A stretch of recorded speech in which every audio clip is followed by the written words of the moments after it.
नमस्कार प्यारे बच्चों, मैं अजीत स्वागत करता हूं आपके अपने प्यारे परिवार रोजगार विद अंकित पर। कैसे हैं आप सब लोग? आशा करता हूं अच्छे होंगे, स्वस्थ होंगे, लाजवाब होंगे। तो सभी लोग मेरे साथ जुड़िए। कल हम लोगों ने बात की थी मूल अधिकार की, फंडामेंटल राइट की। मैं आपको मोटा मोटा रिवीजन करा देता हूं। अनुच्छेद 12 में क्या है, 14 में क्या है, 13 में क्या है, 15 में क्या है, 16 में क्या है, 17 में क्या है, सारी चीज़ें मैं रिवाइज कराता हूँ। तो अनुच्छेद 12 में हमने पढ़ा था कि अनुच्छेद 12 में राज्य को परिभाषित किया गया है। अनुच्छेद 13 में कि राज्य ऐसा कोई कानून नहीं बनाएगा जो मूल अधिकारों का उल्लंघन करता हो, डिस्ट्रॉय करता हो। अनुच्छेद 14 में लिखा था कि विधि के समक्ष समानता एवं समान संरक्षण, equality before law and equal protection of law, ये आर्टिकल 14 में था।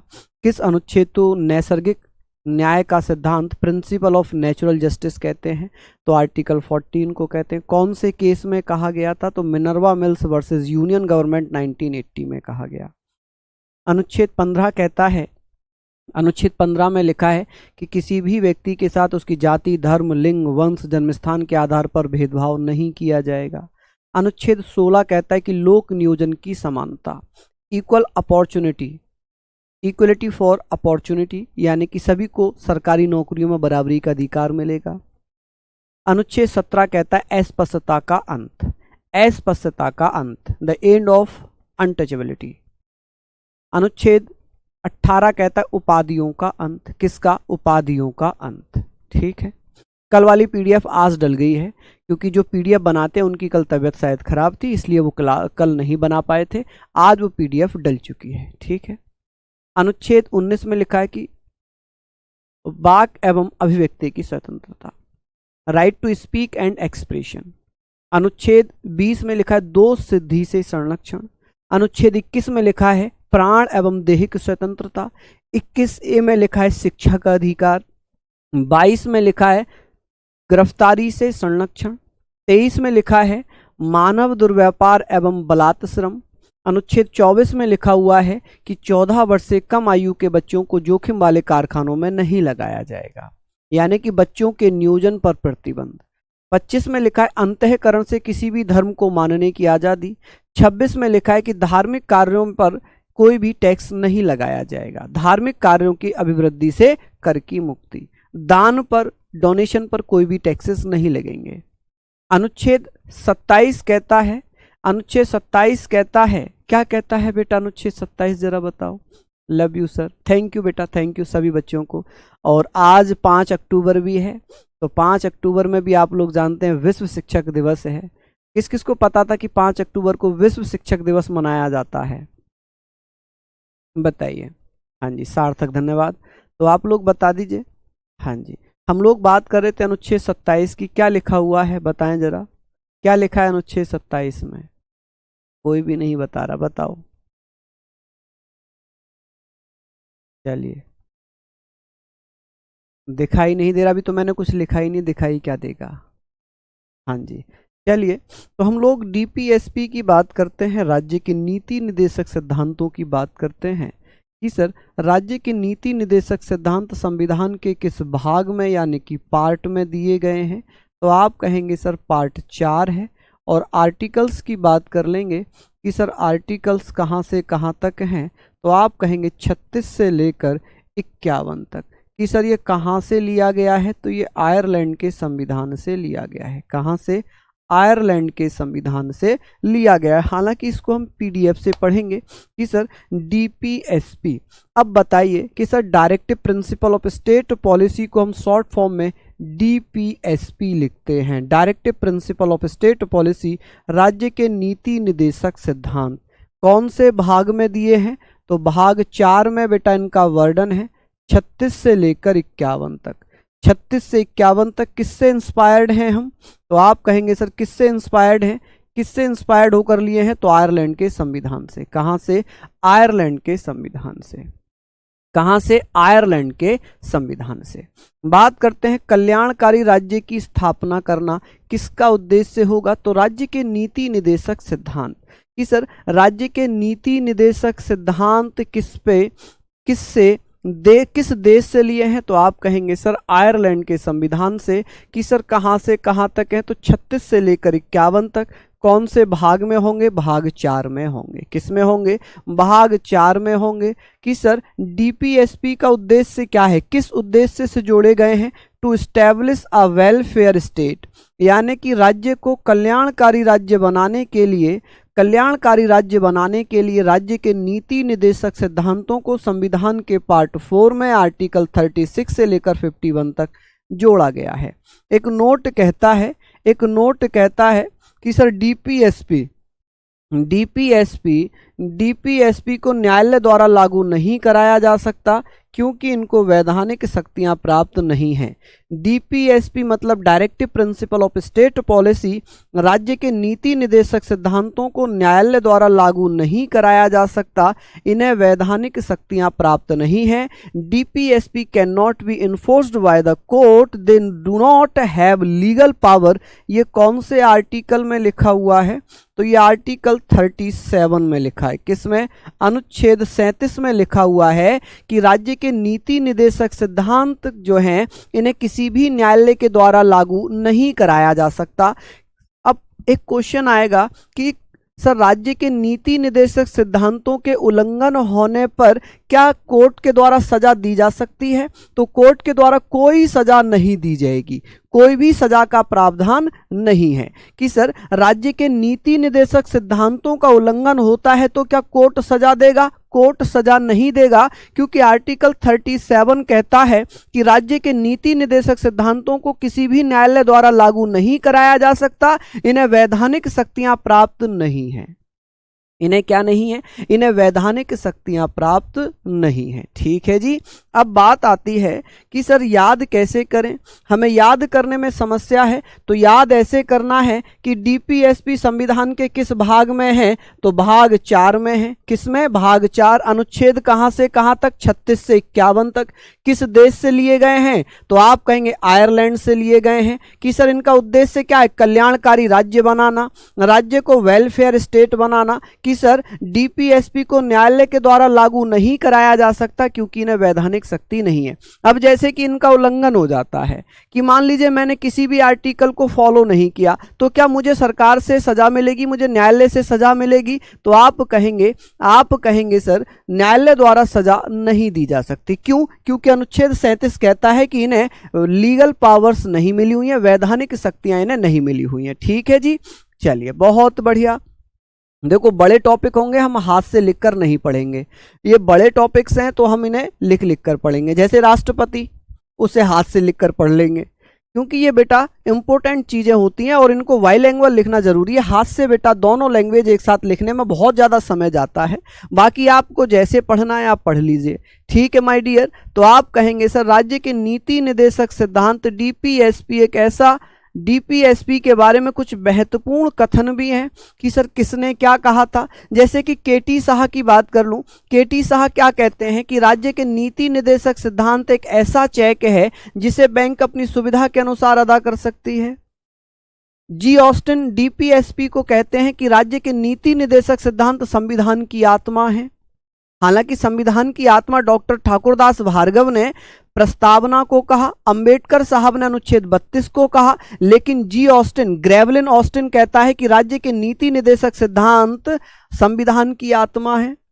राज्य के नीति निदेशक सिद्धांतों को अंबेडकर साहब ने कहा कि संविधान की अनोखी विशेषता है। ये कथन पूछे जाते हैं। समझ रहे हैं आप लोग? आयरलैंड। ठीक है जी। कहां से? आयरलैंड से। ठीक है। तो आप कहेंगे आयरलैंड से। क्लियर है जी ये? चलिए मैं इसको सही कर देता हूं। हमारे मित्र जो हैं थोड़े से गड़बड़ कर जाते हैं, तो मैं इसको लिख देता हूं। ठीक है जी। मैं इसको लिख देता हूं बेटा। चलिए मैं इसको लिख देता हूं, आयरलैंड। ठीक है जी। तो आप कहेंगे सर क्या हो जाएगा? ये आयरलैंड हो जाएगा। ये तो ठीक है। चलिए पढ़ लेंगे ये सारी चीज़ें, एक बार नोट करके बताइए। किसी को कोई समस्या, मैं दोबारा से समझा देता हूं कि सर डीपीएसपी संविधान के भाग 4 में अनुच्छेद 36 से 51 तक है, आयरलैंड के संविधान से लिए गए हैं। इन्हें वैधानिक शक्तियां प्राप्त नहीं है, इसलिए इन्हें कोर्ट के द्वारा लागू नहीं कराया जा सकता। विक्की सार्थक जी धन्यवाद भैया। चलिए प्रशांत कुमार धन्यवाद माय डियर। आगे बात करते हैं। नेक्स्ट है कुछ महत्वपूर्ण स्टेटमेंट है यहाँ पर कुछ स्टेटमेंट मैं लिख देता हूँ कि सर स्टेटमेंट क्या क्या हो जाएंगे, कि सर स्टेटमेंट या कथन, कि सर किसने कौन सा कथन कहा है। कथन की अगर मैं बात करूं कि सर कौन सा कथन किसने कहा है, केटी साहा ने क्या कहा है। केटी साहा ने कहा है कि राज्य के नीति निदेशक सिद्धांत एक ऐसा चेक है, राज्य के नीति निदेशक सिद्धांत एक ऐसा चेक है जो बैंक की सुविधा के अनुसार अदा किया जाता है। Directive principle of state policy is a cheque that pays at the bank's convenience, यानी कि बैंक अपनी सुविधा के अनुसार अदा करती है, आपके अनुसार नहीं, अपनी सुविधा के अनुसार। जैसे बैंक पैसा देती है तो उसी हिसाब से डीपीएसपी भी उसी प्रकार से माने गए हैं। किसके अनुसार माने गए हैं, तो केटी साहा के अनुसार। एक दूसरे व्यक्ति हैं जिनका नाम है जी ऑस्टिन। जी ऑस्टिन ने डीपीएसपी को संविधान की आत्मा कहा है, called the DPSP the soul of the constitution. किसने कहा है ऐसा, तो जी ऑस्टिन ने कहा है। जी ऑस्टिन डीपीएसपी को संविधान की आत्मा कहते हैं। क्या कहते हैं, संविधान की आत्मा। कि सर संविधान की आत्मा डीपीएसपी को किसने कहा था, जी ऑस्टिन ने कहा है। किसने कहा है, जी ऑस्टिन ने। डॉक्टर भीमराव अंबेडकर ने संविधान को, डीपीएसपी को संविधान का क्या कहा है, तो डीपीएसपी को संविधान की अनोखी विशेषता किसने कहा।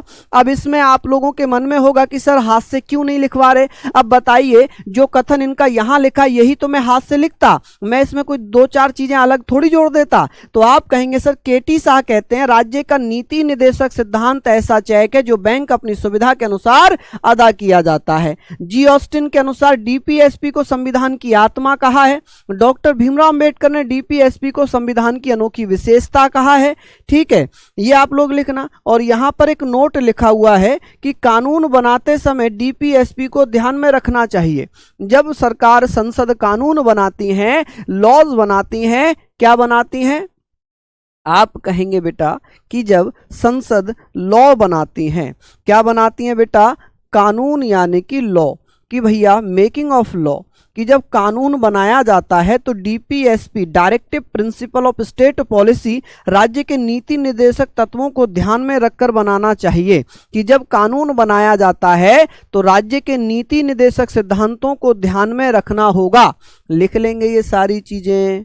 चलिए, अच्छा, विश्वजीत कह रहे हैं सर आज मेरा बर्थडे है, तो मैं यही कहूँगा, हे प्रभु इस बच्चे को इसकी सारे सपने पूरे करें, इस बच्चे को इसकी मनोकामनाएं पूरी हो जाएं, जो भी इसने सोचा है वो पूरा हो जाए। ठीक है, चलिए तो हम लोग बात करेंगे, ये सारी चीज़ें आप लोग एक बार बताएं, लिख लिए या नहीं लिखे, लिख लिए या नहीं लिखे। मैं आपको सारी चीज़ों के बारे में बताता हूँ कि सर ये बहुत महत्वपूर्ण है। ये किसने कहा था, ये किसने कहा था, मैंने हटा दिया। अब मुझे बताना केटी साहा ने क्या कहा था। केटी साहा ने राज्य के नीति निदेशक सिद्धांतों को क्या कहा। केटी साहा ने कहा कि राज्य के नीति निदेशक सिद्धांत एक ऐसा चेक है जिसे बैंक अपनी सुविधा के अनुसार अदा करती है। जी ऑस्टिन ने क्या कहा था, जी ऑस्टिन ने कहा कि राज्य के नीति निदेशक सिद्धांत संविधान की आत्मा है। डॉक्टर भीमराव अंबेडकर ने कहा, क्या कहा है, तो डॉक्टर भीमराव अंबेडकर ने कहा कि डीपीएसपी संविधान की अनोखी विशेषता है। कानून बनाते समय किसको ध्यान में रखना चाहिए, तो राज्य के नीति निर्देशक सिद्धांतों को कानून बनाते समय ध्यान में रखना चाहिए। ठीक है, क्या होना चाहिए, ध्यान में रखना चाहिए। क्लियर है जी, बताओ। यहाँ तक आप लोग लिख लेंगे माय डियर मेरे बच्चों। याद हुआ, एक बार फिर से मेरे साथ दोहराओ, फिर से एक बार मेरे साथ रिवीजन करो कि डीपीएसपी को संविधान की अनोखी विशेषता किसने कहा था, तो डॉक्टर भीमराव अंबेडकर ने कहा था। किसने, अंबेडकर साहब ने कहा। कि संविधान की आत्मा डीपीएसपी को किसने कहा, जी ऑस्टिन ने कहा। कि सर केटी साहा ने क्या कहा, तो संविधान डीपीएसपी को बैंक के उस चेक के समान कहा जिसे बैंक अपनी सुविधा के अनुसार अदा करती है। हालांकि आपने ये लिख लिए होंगे सारी चीज़ें, एक बार थंब कर दें अगर लिख लिया हो तो, एक बार जल्दी से बताइएगा, जल्दी से मेरे बच्चे। हाँ, मेरे भाई मेरी बहन जितने भी लिख रहे हैं प्लीज़ लिख लीजिए, लिख लीजिए जल्दी से। हाँ जी, बिल्कुल हो जाएगा, चश्मा लगा हुआ है तो आपका मेडिकल बिल्कुल होगा। चलिए बता दीजिए जल्दी से, यहाँ पर लिख लिया होगा आप लोगों ने। हाँ जी, चलिए बहुत बढ़िया, शानदार, लाजवाब। चलिए बहुत बढ़िया, ऐसे ही आप लोग पढ़ते रहिए। आगे चलते हैं। अब हम बात करते हैं अनुच्छेदों की। अनुच्छेद 36 में क्या लिखा हुआ है? अनुच्छेद 36 क्या कहता है? अनुच्छेद 36 कहता है कि राज्य की परिभाषा, मैंने कहा था अनुच्छेद 12 में, 36 में और 152 में किसकी परिभाषा होगी? राज्य की। तो आप कहेंगे सर भाग 12, सॉरी अनुच्छेद 12, अनुच्छेद 36, अनुच्छेद 152, इनमें क्या लिखा हुआ है? इनमें राज्य की परिभाषा दी हुई है। कल की वीडियो अपलोड नहीं हुई है, डल बेटा आज डली है पीडीएफ डली है, देख लो भाई एक बार जरा चेक करके। ठीक है, एप्लीकेशन लॉगिन है आपका? नहीं है? चेक करवा के और उससे नवीन से तो चेक कर लेंगे। ठीक है जी, तो यहाँ पर हम लोग बात करेंगे, बिल्कुल मेरे बच्चे बिल्कुल। तो आप कहेंगे सर राज्य शब्द की परिभाषा या राज्य की परिभाषा, डेफिनेशन ऑफ स्टेट कौन से आर्टिकल में? 12 में, 36 में और आप कहेंगे 152 में। अनुच्छेद 37 क्या कहता है? तो अभी हम लोगों ने पढ़ा था कि डीपीएसपी किसी भी न्यायालय द्वारा लागू नहीं कराया जा सकता, ये वाद योग्य नहीं है। DPSP enforced by any court, this is not debatable, इनको कोई भी वैधानिक शक्तियां प्राप्त नहीं है, इसलिए इन्हें किसी भी न्यायालय के द्वारा लागू नहीं कराया जा सकता। ठीक है, अब एक क्वेश्चन आता है, क्या डीपीएसपी के उल्लंघन होने पर, डीपीएसपी को ब्रेक करने पर राज्य के नीति निर्देशक सिद्धांतों का, राज्य के नीति निर्देशक सिद्धांतों का उल्लंघन होने पर क्या कोर्ट सजा देगी? तो कोर्ट सजा नहीं देगी, कोर्ट सजा नहीं देगी। ठीक है, क्यों? क्योंकि अनुच्छेद 37 कहता है, आर्टिकल 37 कहता है कि डीपीएसपी किसी भी न्यायालय द्वारा लागू नहीं कराया जा सकता, यह वाद योग्य नहीं है। ठीक है जी बेटा, पीडीएफ भी डली है और वीडियो भी डली हुई है। ठीक है, चलिए आगे बात करते हैं। आगे बात करेंगे अनुच्छेद 38 की। अनुच्छेद 38 में और 39 में क्या लिखा है? जर्नली बता देता हूं कि अनुच्छेद 38 और 39 किससे संबंधित होंगे? तो ये कल्याणकारी राज्य बनाने की बात करेंगे। क्या बनाने की बात करेंगे? कल्याणकारी राज्य बनाने की बात करेंगे, कल्याणकारी राज्य बनाने की बात करेंगे। तो आप कहेंगे कल्याणकारी राज्य बनाने की चर्चा किसमें की गई है? अनुच्छेद 38 और 39 में। 38 कहता है कि राज्य का कर्तव्य है कि वह लोगों के लिए सामाजिक, आर्थिक और राजनीतिक न्याय प्रत्येक व्यक्ति के लिए सुनिश्चित करे। It is the duty of the state to ensure social, economic and political justice to the people. आप कहेंगे कि भैया राज्य का ये कर्तव्य है कि राज्य प्रत्येक व्यक्ति को आर्थिक, राजनीतिक और सामाजिक न्याय मुहैया कराए। क्या कराए बेटा? तो आप कहेंगे कि सर राज्य का नीति निर्देशक सिद्धांत, राज्य का नीति निर्देशक सिद्धांतों में अनुच्छेद 38 क्या कहता है? 38 कहता है कि राज्य का कर्तव्य है कि वह लोगों के लिए सामाजिक, आर्थिक, राजनीतिक न्याय प्रत्येक व्यक्ति के लिए सुनिश्चित करे। तो ensure social, economic and political justice to all the people, यानी कि प्रत्येक व्यक्ति को सामाजिक, आर्थिक, राजनीतिक न्याय देना किसका कर्तव्य है? तो वो राज्य का कर्तव्य है। कहाँ लिखा है ऐसा? अनुच्छेद 38 खंड 1 में, या केवल अनुच्छेद भी आप 38 याद कर सकते हैं। ठीक है बेटा, ये आप लोग लिख लीजिए। एक बच्चा क्या कह रहे हैं, दिखाना, नाराज हो? नहीं बेटा, मैं क्यों नाराज होऊंगा? मैं किसी से नाराज नहीं होता,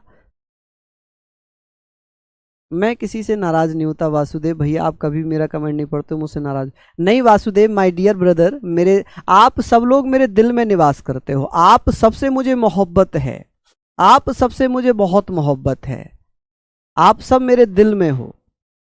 तुमसे है वजूद मेरा, तुमसे ही मैं हूं, तुमसे है वजूद मेरा, तुमसे ही मैं हूं। तुम नहीं तो मैं नहीं, तुम नहीं तो मैं नहीं, मैं हूं कौन ये तुम सिर्फ बता सकते हो। अगर आप हो तभी तो मैं हूं, आप नहीं होते तो मैं कौन? खामोखा, मुझे कौन जानता? कोई नहीं जानता। आप ही की बदौलत मैं हूं, यानी कि मेरा वजूद सिर्फ आप हैं, आपसे मोहब्बत मुझे है। ठीक है, आप सब मेरे दिल में निवास करते हो। डीपीएसपी, हाँ जी लिख रहे हैं आप लोग राज्य के नीति निदेशक सिद्धांत, तो यहाँ पर क्या होगा, आप कहेंगे कि सर अनुच्छेद 38 क्या कहता है, राज्य का कर्तव्य है कि वह लोगों के लिए सामाजिक आर्थिक राजनीतिक न्याय प्रत्येक व्यक्ति को सुनिश्चित करे। और अनुच्छेद 37 हमने 2 बार पढ़ लिया, 36 पढ़ लिया, 3 आर्टिकल पढ़े, फिर तीनों एक बार रिवाइज करा देता हूं। सर 36 में क्या लिखा है कि राज्य की परिभाषा, राज्य की परिभाषा 12, 36 और 152 में दी हुई है।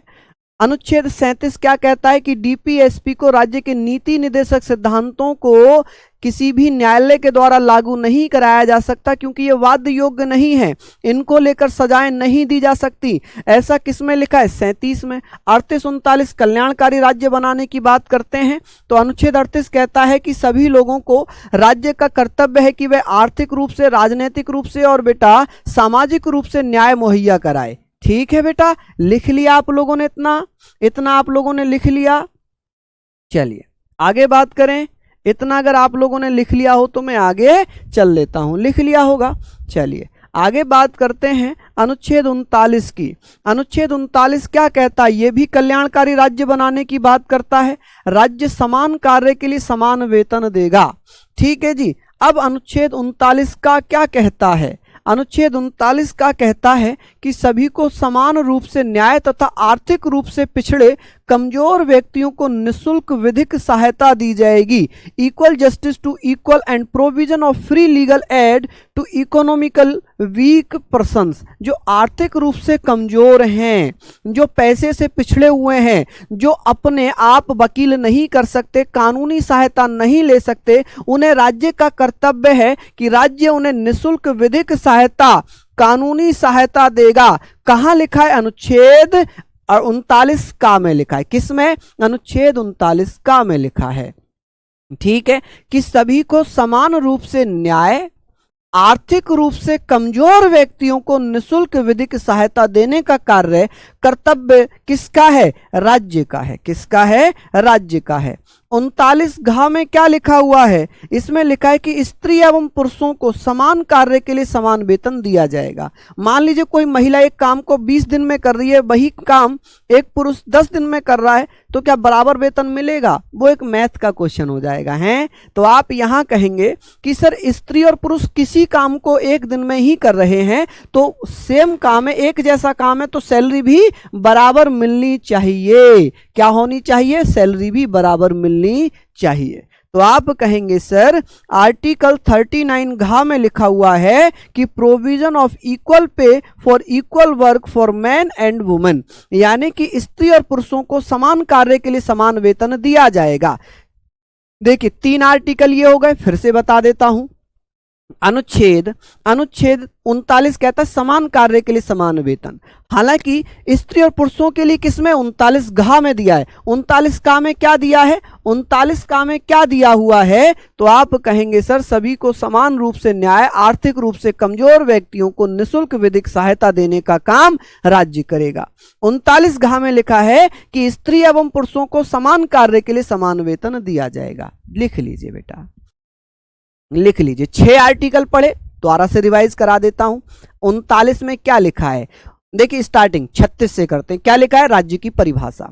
37 में क्या लिखा है कि डीपीएसपी को राज्य के नीति निदेशक सिद्धांतों को किसी भी कोर्ट के द्वारा लागू नहीं कराया जा सकता, क्योंकि यह वाद योग्य नहीं है। 38 में लिखा है सामाजिक आर्थिक राजनीतिक रूप से पिछड़े लोगों को न्याय मिलेगा। ठीक है। 39 कहता है समान कार्य के लिए समान वेतन। 39 का में लिखा है निःशुल्क कानूनी सहायता दी जाएगी। 39 घ में लिखा है कि स्त्री और पुरुषों को समान कार्य के लिए समान वेतन मिलेगा। ठीक है, चलिए लिख लिया आप लोगों ने, लिखने का टाइम दे रहे हैं बेटा, बिल्कुल लिखिए, मैं तो बिल्कुल टाइम दे रहा हूं। चलिए बहुत बढ़िया, शानदार, लाजवाब। मोंजीत जी कह रहे हैं सर असम से लव। अरे वाह, बहुत बढ़िया, धन्यवाद। कितना अच्छा लगता है जब आप असम, बंगाल हैं, साउथ इंडिया, पूर्व इंडिया से आप जब देखते हैं तो ऐसा लगता है कि हम जो कार्य कर रहे हैं अंकित सर के मार्गदर्शन में वो कार्य सफल हो रहा है, सार्थक दिशा में चल रहा है। चलिए चलिए लिख लिया, बिल्कुल बिल्कुल बेटा, मैंने कहा है आप किसी से भी कह दीजिए जो बड़े टॉपिक होंगे उन्हें पीडीएफ से पढ़ाऊंगा, और जो लगेगा कि हाथ से लिखकर पढ़ाऊं तो उसे हाथ से लिखकर पढ़ाऊंगा। मैं अपने तरीके से पढ़ाऊंगा।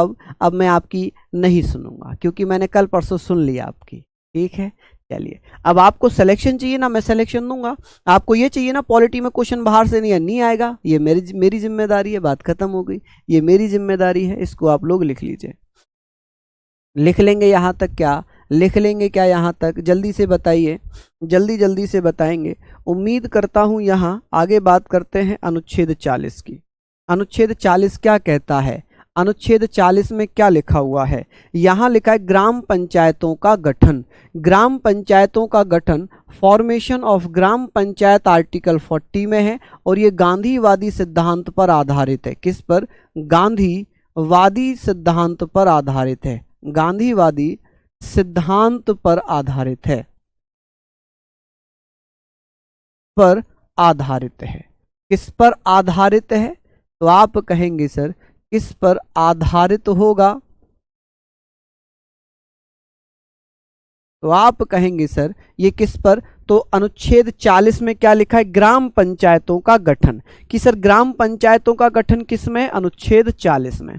किस में? अनुच्छेद 40 में। अनुच्छेद 40 में 41 में क्या दिया हुआ है? कि सभी नागरिक अपनी योग्यता के अनुसार रोजगार व शिक्षा पा सकते हैं।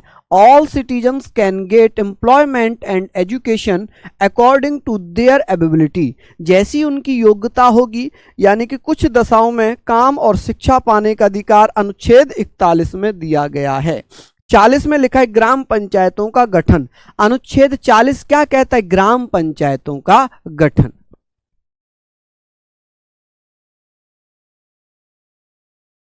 चलिए, बहुत बढ़िया, शानदार। हम लोग ये सारी चीजें पढ़ रहे हैं, तो ये सारी चीजें आप लोग पढ़ लीजिएगा। हालांकि आपको बेटा थोड़ी सी समस्या हो सकती है। जो बच्चे केवल हाथ से लिखकर पढ़ना चाहते हैं उन्हें ये दिक्कत जरूर होगी, लेकिन मैंने परसों भी कहा था, कल भी कहा था, यदि अपने आप को आपने इसके तरफ मोड़ लिया तो यकीन मानना आपका सिलेक्शन कोई नहीं रोकेगा। महाराष्ट्र से भी हैं बच्चे, बताओ। चलिए, लिख लिया आप लोगों ने? एक बच्चा कह रहा है सर हम पूरी रात लाइब्रेरी में पढ़ते हैं। अरे वाह, सलाम है आपके इस जज्बे को। यही तो मेहनत आपकी सार्थक होगी, यही तो मेहनत आपकी सार्थक होगी। चलिए आगे बात करते हैं। आगे बात करते हैं कि सर अनुच्छेद 42 क्या कहता है? अनुच्छेद 42 में क्या लिखा हुआ है?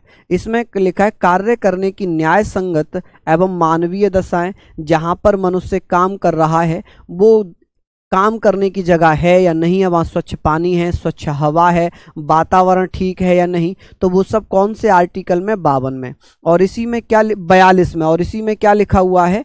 स्त्रियों को प्रसूति सहायता, महिलाओं को प्रसूति सहायता, मैटरनिटी हेल्प टू वुमन। यानी कि अनुच्छेद 42 में है काम करने की सही स्थिति, न्याय संगत कंडीशन, मानवीय दशाएं वगैरह किसमें होंगी? Just a human condition for work.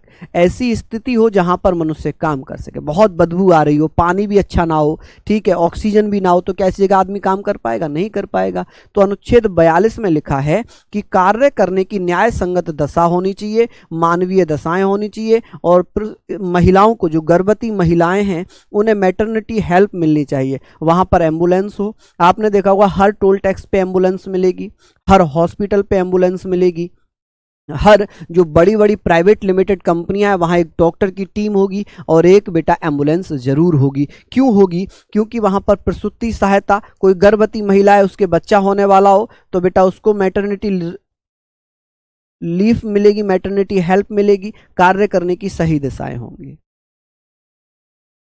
चलिए, बहुत बढ़िया, शानदार बेटा। चलिए, वेस्ट बंगाल से हैं, बेस्ट पॉलिटी टीचर। धन्यवाद भैया, बहुत बहुत धन्यवाद। नाम नहीं पढ़ पाए हम आपका, कोई बात नहीं।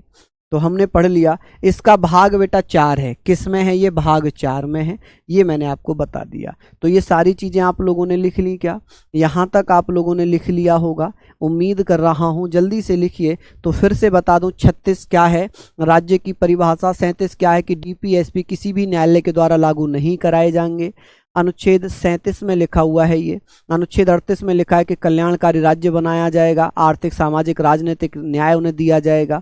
अनुच्छेद 39 में भी कल्याणकारी राज्य बनाने की बात है। समान कार्य के लिए समान वेतन है।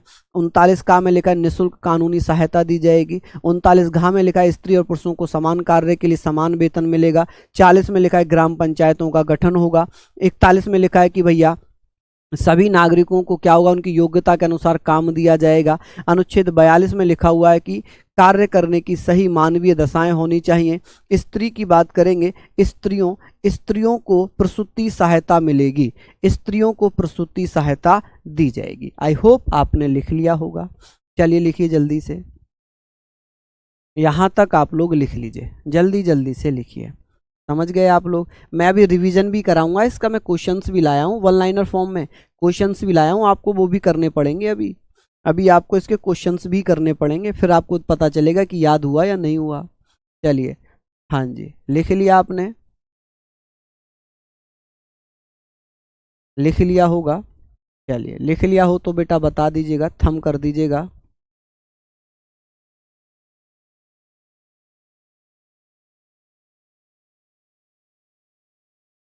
चलिए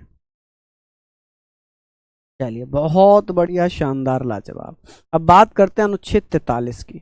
अनुच्छेद 43 क्या कहता है? इसमें लिखा है राज्य का कर्तव्य है कि वह कृषि और उद्योग में लगे हुए सभी मजदूरों को जीवन निर्वाह के लिए उचित मजदूरी मिल सके। इसमें शॉर्ट फॉर्म में कह सकते हैं आप, जीवन निर्वाह के लिए उचित मजदूरी मिल सके। कहाँ लिखा हुआ है? अगर इसको बहुत ज़्यादा शॉर्ट करना चाहते हैं तो आप लिख लें, इसको अगर बहुत ज़्यादा शॉर्ट करना चाहते हैं तो इसमें लिखेंगे जीवन निर्वाह के लिए उचित मजदूरी। जीवन निर्वाह के लिए उचित मजदूरी का प्रावधान किसमें किया गया है? जीवन निर्वाह के लिए उचित मजदूरी का प्रावधान कौन से आर्टिकल में है? कि अनुच्छेद 43 में। कि भैया जो काम किया जा रहा है, it is the duty of the state to ensure that all labours engaged in agriculture and industry get fair wages for living। ठीक है जी, तो get fair wages for living, यानी कि जो व्यक्ति काम कर रहा है उसके काम करने की सही मजदूरी उसको मिलनी चाहिए। ऐसा कौन से आर्टिकल में लिखा है? 43 में। आर्टिकल 43 में लिखा है कि यदि मैं एक काम कर रहा हूं और मुझे उस काम की एक सही मजदूरी, सही वेजेस मिलना चाहिए। क्या होना चाहिए? मिलना चाहिए। अनुच्छेद 43 का क्या कहता है? अनुच्छेद 43 का कहता है, 43A में क्या लिखा है? 43A में क्या लिखा है? इसमें लिखा हुआ है कि कर्मचारियों को औद्योगिक संस्थाओं के प्रबंधन में भागीदारी बनाया जाए। भागीदार, employees can be made partners in the management of industrial institutions.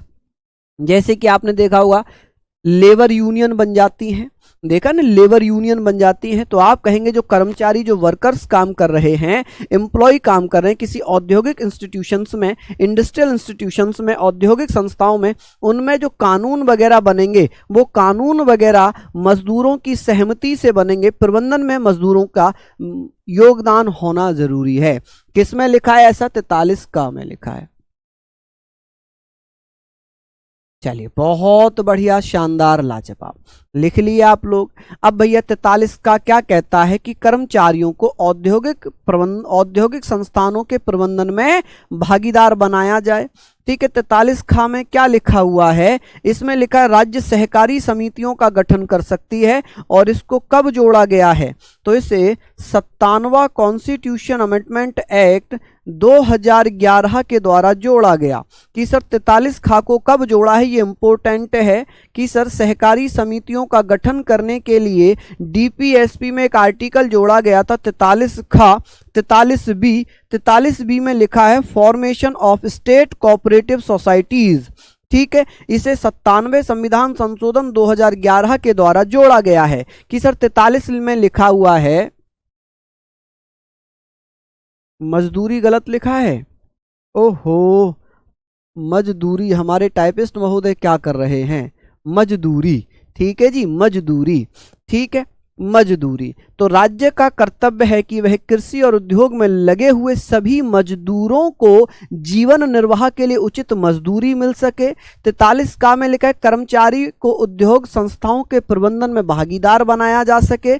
43 खा में लिखा है राज्य सहकारी समितियों का गठन करे। क्या करे? गठन करे। बेटा याद तो करना पड़ेगा माय डियर, याद तो करना पड़ेगा, बिना याद करे इसमें कुछ नहीं है। और यहां पर ट्रिक काम नहीं करती, ट्रिक काम नहीं करती हैं, तो इसको आप लोगों को याद ही करना पड़ेगा। ठीक है। एक धर्मेंद्र कह रहे हैं सर आप अच्छे नहीं हो, मेरा जवाब नहीं देते। बहुत लोगों की शिकायत होती है ये जवाब ना दे पाने की। मैं दिल से आपसे क्षमा चाहता हूं, दिल से माफी चाहता हूं कि मैं बहुत सारे बच्चों का, इनफैक्ट 99% बच्चों का रिप्लाई नहीं कर पाता हूं लाइव क्लास में, क्योंकि बहुत सारे कमेंट्स होते हैं और हमारा फोकस यहां होता है, हमारा फोकस यहां पर होता है। ठीक है, इसलिए मैं आप सभी उन बच्चों से, सभी प्यारे साथियों से माफी चाहता हूं। ठीक है, चलिए लिख लीजिए इसको, जल्दी जल्दी से लिख लिया होगा आप लोगों ने। एक बार थम कर देना कि अगर लिख लिया हो तो एक बार थम जरूर करना।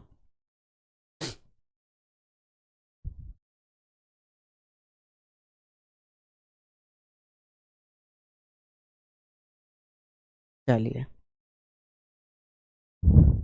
देखो, याद अगर ना होना तो एक पिता की लाइन है वो याद कर लेना। पिता अपने बच्चों के लिए सब कुछ करते हैं, तो पिता कहते हैं कि क्या बेचकर तुझे खरीदूं ए जिंदगी, क्या बेचकर तुझे खरीदूं ए जिंदगी, मेरा तो सब कुछ गिरवी पड़ा है जिम्मेदारियों के बाजार में, मेरा तो सब कुछ गिरवी पड़ा है जिम्मेदारियों के बाजार में। तो पिता हर चीज गिरवी रख देते हैं अपने बच्चों के लिए। चलिए नेक्स्ट यहां पर हम लोग बात करेंगे, नेक्स्ट हम लोग बात करते हैं, मैं 3-3 आर्टिकल करके ही पढ़ा रहा हूं ताकि आपको कोई भी समस्या याद करने में ना आए। ठीक है, अब बात करते हैं अनुच्छेद 44 की। तो 44 में क्या लिखा है? समान नागरिक संहिता लिखा है, यूनिफॉर्म सिविल कोड, यानी कि ये कौन सा प्रथम राज्य कौन सा था जहां पर सिविल यूनिफॉर्म कोड लागू किया गया था? तो वो कहेंगे सर गोवा था, कि सर प्रथम राज्य गोवा था जहां पर समान नागरिक संहिता लागू हुई थी। अनुच्छेद 44 में समान नागरिक संहिता का वर्णन है कि समान नागरिक संहिता हर राज्य के नागरिक को बराबरी का अधिकार मिलेगा। अनुच्छेद 45 में क्या लिखा है? 45 में क्या लिखा हुआ है? तो आप क्या बताएंगे कि 6 वर्ष से कम आयु के बच्चों के लिए प्रारंभिक बाल्यावस्था की देखरेख और शिक्षा का अधिकार, right to early childhood care and educational for children below the age of 6। ठीक है, तो आप कहेंगे 6 वर्ष से कम आयु के बच्चों के लिए प्रारंभिक बाल अवस्था देख रेख और शिक्षा का अधिकार। ठीक है, कौन से आर्टिकल में? 45 में। इसमें पहले शिक्षा का अधिकार था, लेकिन अब शिक्षा का अधिकार 21A में मूल अधिकार बना दिया है। शिक्षा का अधिकार अब मूल अधिकार बना दिया है। ठीक है, फंडामेंटल राइट बना दिया है, मूल अधिकार बना दिया। इसको क्या बना दिया है? मूल अधिकार बना दिया है शिक्षा के अधिकार को, कि शिक्षा का अधिकार, कि 6 वर्ष से लेकर 14 वर्ष के बच्चों को शिक्षा का अधिकार होगा, लेकिन 6 वर्ष से कम आयु के जो बच्चे होंगे उन्हें अनुच्छेद 45 के तहत शिक्षा दी जाएगी और उनकी देखरेख की जाएगी। ठीक है, क्या किया जाएगा? देखरेख की जाएगी और उनकी शिक्षा दी जाएगी। ठीक है, समझ गए आप लोग? चलिए आगे बात करते हैं। चलिए यहां तक लिख लिया। अनुच्छेद 46 क्या कहता है? आर्टिकल 46 में क्या लिखा हुआ है कि सर सुप्रीम कोर्ट एसटी, या सुप्रीम कोर्ट कह रहा हूं, यहां पर शेड्यूल्ड कास्ट, क्या है बेटा? ये शेड्यूल्ड कास्ट अनुसूचित जनजाति, अनुसूचित जाति, अनुसूचित जाति,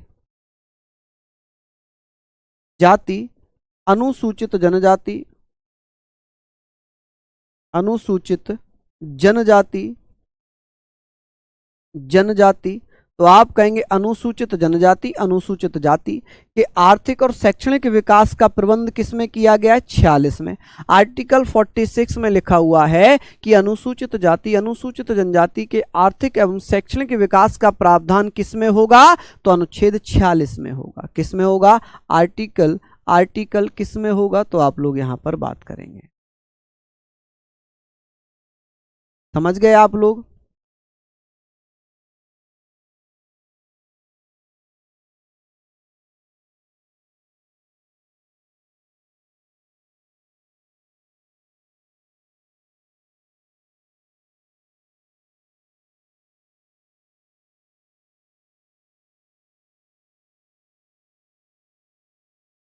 चलिए, लिख लिया आप लोगों ने यहां तक? चलिए जल्दी जल्दी से बता दीजिए।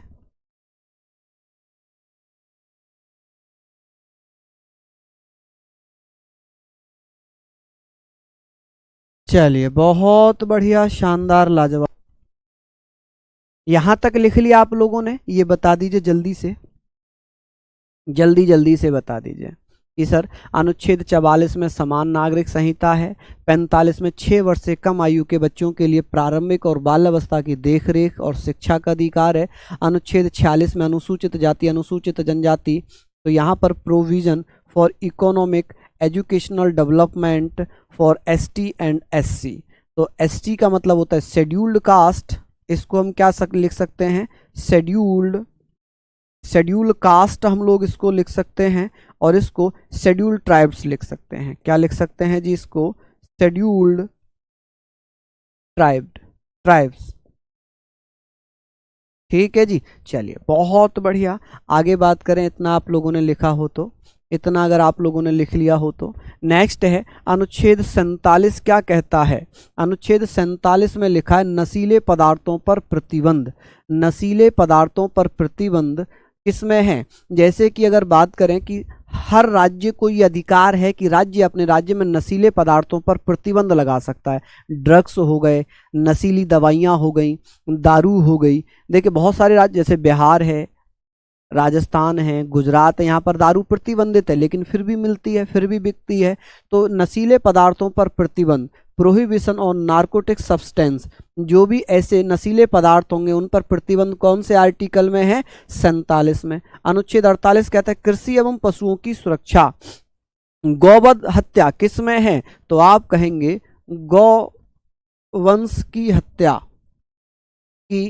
हत्या पर रोक। कि सर गौवंश की हत्या पर रोक कौन से आर्टिकल में लगी हुई है? तो आर्टिकल 48 की protection of agriculture and animals. अनुच्छेद 48 में क्या लिखा हुआ है जी? अनुच्छेद 48 कहता है कि पर्यावरण संरक्षण तथा वन और वन्य जीवों की सुरक्षा, environment protection and protection of forest and wild life. कि भैया पर्यावरण संरक्षण तथा वन और वन्य जीवों की सुरक्षा कौन से आर्टिकल में हो जाएगी? अनुच्छेद 48 का में। किस में होगी? अनुच्छेद 48 का में हो जाएगी। अब बात करते हैं सर अनुच्छेद 49 की, कि राष्ट्रीय और ऐतिहासिक स्मारकों की रक्षा। जैसे कि लाल किला है, लाल किला है, ठीक है, इंडिया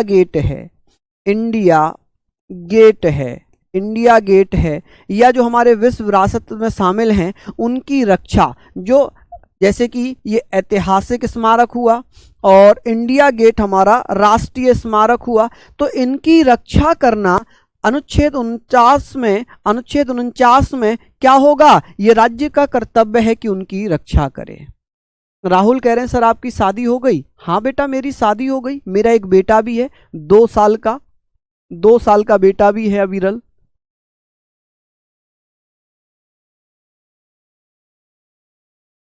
इंद्रपाल धन्यवाद भैया, बहुत बहुत धन्यवाद। हाँ जी, विवेक रॉय जी धन्यवाद माय डियर। चलिए, ओडिशा से हूँ, रुद्र नायक नाम नहीं पढ़ पाया मैं। चलिए धन्यवाद आप सभी का। तो यहाँ पर आप लोग इन चीज़ों को लिखते हुए चलिएगा। तो आप कहेंगे सर नशीले पदार्थों पर प्रतिबंध अनुच्छेद 47, कृषि और पशुओं की सुरक्षा अनुच्छेद 48, गौवंश की हत्या पर रोक अनुच्छेद 48 का, पर्यावरण संरक्षण तथा वन्य और जीवों की रक्षा है। अनुच्छेद 49 में राष्ट्रीय एवं ऐतिहासिक स्मारकों की रक्षा है। चलिए लिख लीजिए बेटा, मैंने एग्जाम्पल दिए, ताजमहल हुआ, कुतुब मीनार हुई, आपने देखा होगा बड़े बड़े मंदिर हुए, मीनाक्षी मंदिर हुआ, रथ मंदिर हुआ, कोणार्क मंदिर हुआ, इन पर सब पे सुरक्षा है। अयोध्या मंदिर हुआ, सब पर सुरक्षा है। क्यों सुरक्षा है? तो आप लोग बता देंगे सर इसलिए सुरक्षा है क्योंकि वो राष्ट्रीय और ऐतिहासिक स्मारक होते हैं। चलिए लिख लिया आप लोगों ने? यहां तक लिख लिया हो तो बताएं। सभी को बहुत सारा प्यार बच्चे, बहुत सारा प्यार। आगे बात करते हैं, आगे बात करते हैं, आगे बात करेंगे सर अनुच्छेद 50 क्या कहता है। कार्यपालिका एवं न्यायपालिका को अलग करना, separation of executive and judiciary. तो आप कहेंगे कार्यपालिका एवं न्यायपालिका को अलग करना। अनुच्छेद 51 में क्या लिखा हुआ है? अनुच्छेद 51 में लिखा अंतर्राष्ट्रीय शांति सुरक्षा और भारत की विदेश नीति से संबंध, निदेशक तत्व। जैसे कि भैया बाहरी आक्रमण से रक्षा, बाहरी आक्रमण से रक्षा, से रक्षा।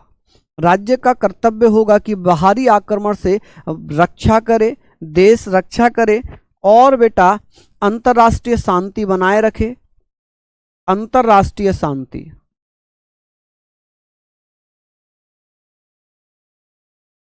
अंतर्राष्ट्रीय शांति बनाए रखे।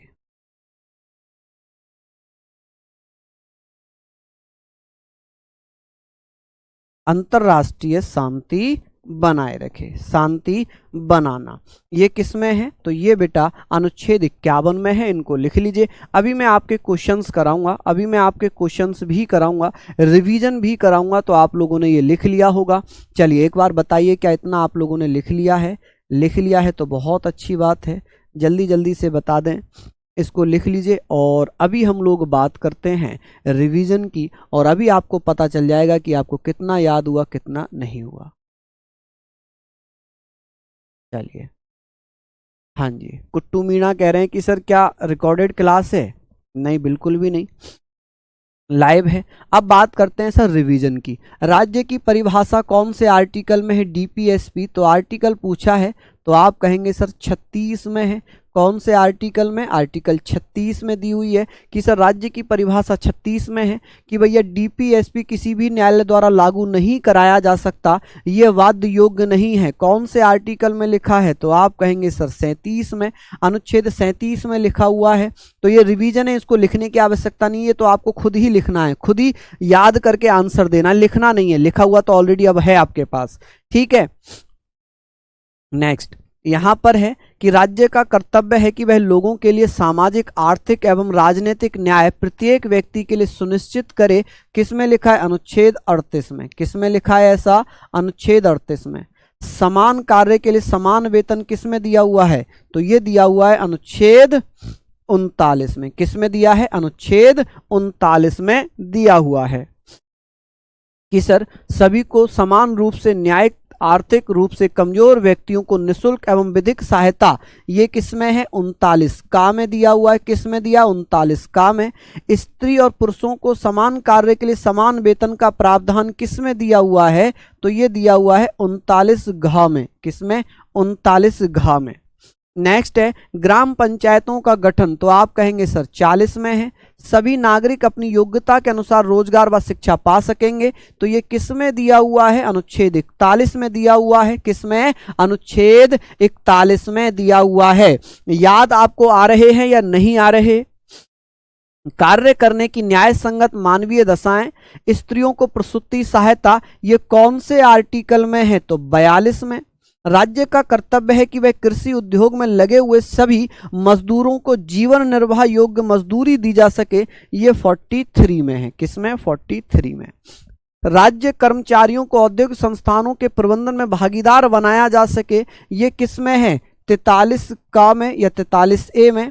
राज्य सहकारी समितियों का गठन करेगा, तो ये किसमें? 43 खा में। और कब जोड़ा गया था? 57वां संविधान संशोधन, 57वां संविधान संशोधन 2011 में जोड़ा गया है। नेक्स्ट है समान नागरिक संहिता किसमें दी हुई है? समान नागरिक संहिता 44 में दी हुई है। 6 वर्ष से कम आयु के बच्चों के लिए प्रारंभिक बाल अवस्था देख रेख और शिक्षा का अधिकार किसमें है? तो आप बताएंगे सर 45 में है। स्पीड तेज हो गई? तेज हो गई क्या स्पीड? चलिए बताइए जल्दी जल्दी से। लिख लिया?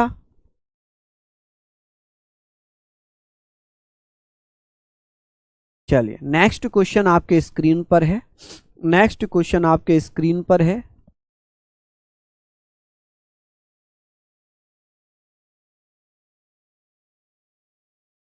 लिख लिया यहाँ पर। आगे बात करते हैं कि सर SC ST आर्थिक शैक्षणिक विकास का प्रावधान किसमें दिया गया है, तो आप क्या कहेंगे सर 46 में, नशीले पदार्थों पर प्रतिबंध 47 में, कृषि और पर्यावरण की सुरक्षा किसमें दी है 48 में, किसमें 48 में दी हुई है, पर्यावरण संरक्षण वन्य जीवों की रक्षा तो आप कहेंगे 48A में दी हुई है, राष्ट्रीय ऐतिहासिक स्मारकों की रक्षा आप कहेंगे 49 में दी हुई है, कार्यपालिका एवं न्यायपालिका को अलग करना, एक दूसरे से अलग करना, ये 50 में दिया हुआ है, अनुच्छेद 50। ठीक है, किसमें अनुच्छेद 50 में दिया हुआ है। अंतरराष्ट्रीय शांति और सुरक्षा की एवं विदेश नीति ये 51 में दिया हुआ है। क्लियर, खत्म, साफ, बस। और इसमें कुछ भी नहीं करना था, ये आपको पढ़ना था। एक बार रिवीजन और कर लेना, मैं गारंटी के साथ कह रहा हूँ आपको याद हो जाएंगे परमानेंटली। ठीक है, तो सभी को बहुत बहुत धन्यवाद, नमस्कार, जय हिंद, जय भारत।